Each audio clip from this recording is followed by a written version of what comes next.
That building's been there since 1927. And I have this thought about things that have been around a long time. I think memories get baked into buildings. I really do. Sure. When I go to the Comedy Store, every time I go to the Comedy Store, I have this feeling. You walk in the hallway, you get this feeling like, wow, so much has happened here. There's so many experiences baked into that, even when no one's in that building. I used to, like when we were leaving late at night, you know, we'd be hanging out in the back bar in Mitzi's bar, and we'd be drinking and talking, and everybody's like, all right, time to go home. And we'd go out in the hallway, and you could just feel the building. That building's alive. It wouldn't have been the same if you just built a new construction. It would have had that kind of fresh kind of... We would have made it alive. We would have eventually, it would have taken a little time. We brought the right spirit. We brought the spirit of the Comedy Store to the Mothership. You know, we knew what we needed. We knew what we needed because we already had it. We had it in LA. We had a home base, and that's what we needed here. Like when we first moved here, I was like, God, we don't have a home base. We had the Vulcan, which is great, but it wasn't set up the way I would set it up. It wasn't ideal. Like there was a lot of problems with the dynamics of the, and I was like, it's not quite big enough. Like this isn't ideal.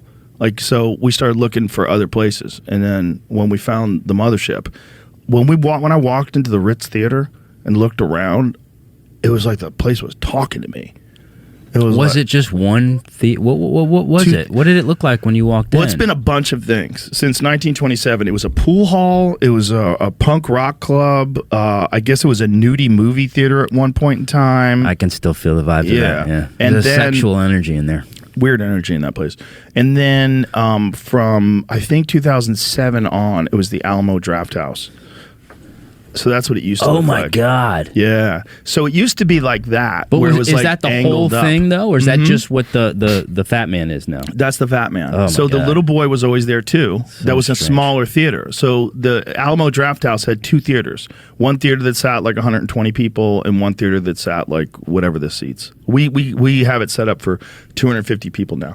So you see how it angles up like that? Yeah. So what we did was right where Jamie's cursor is, we cut the floor. Oh, shit. And so we lifted from all the way back to like the second row. We lifted the floor up to that height so it's flat. And then, so it doesn't angle downward. So that's the little room, right? So we lifted the floor up to make it closer to the ceiling, and then we changed the dynamics of the stage. So instead of being like this steep angle like a movie theater where everybody has a nice shot at the screen, it's flat like a comedy club, and then we lowered the ceiling, and then so you could see where the balcony is. Those the are still ceiling's there, lower yeah. even than the balcony, because that was Louis' idea. To lower it. Louis' idea was like, can you lower the ceiling even more? And I'm like, I think we can. And Well, so I brought New York. New York, everything's just so fucking low. Yeah, it is, but it's also Louis because he's not just a comic. He's also a producer. Like, he's done a lot of films, and he understands, like, sets, and he deeply understands, like, recording and dynamics. He's like, he goes, cover everything with cloth. Like, good muffle all the back. Is that the old, what was this one? Wow. They're definitely watching something on the screen. So that was, they had one solid balcony back then. Interesting. Instead of two balconies. That's the Fat Man too? Yeah.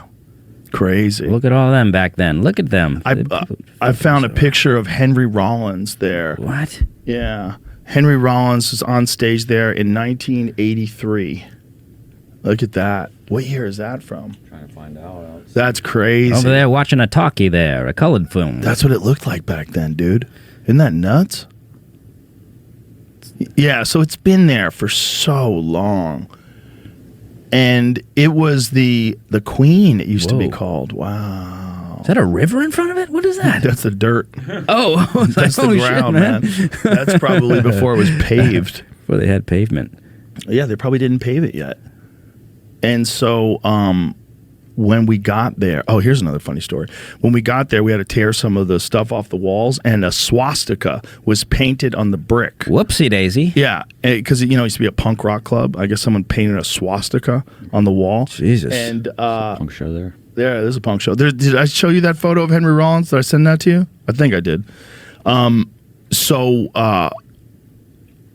doing all the construction, and I figured someone would fucking remove the swastika, but it was like months before we opened. I go, hey, why is the fucking swastika still here? And so they go, oh, we'll take it, we'll remove it. So they removed the paint, which made a clear white swastika. I go, hey, retards, get rid of the design.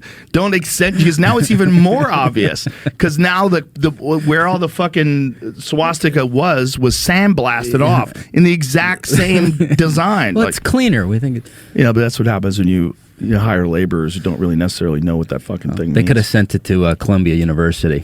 Is that Henry Rollins on stage there? Yeah, Black Flag 1982, Ritz Theater. Yeah. Holy shit. I sent you one. Did I show you the one? I don't know. I'll send it to you right now. I got a better photo of it. The better photo was pretty fucking crazy. Hold on a second. I'll get it here. I know I got it in this little pile. That's 1980, black and white, 1982. Well, you probably hired someone Put it in to black and white. do it in black and white. It's funny how things really do feel old-timey in black and white. I can't find it. I give up. But anyway, point is, we have photos in the downstairs before you go on stage. There's those photos of Stevie Ray Vaughan. That's him on stage in that club in '83. Damn. Yeah. So there's like this crazy history that's baked into that place. And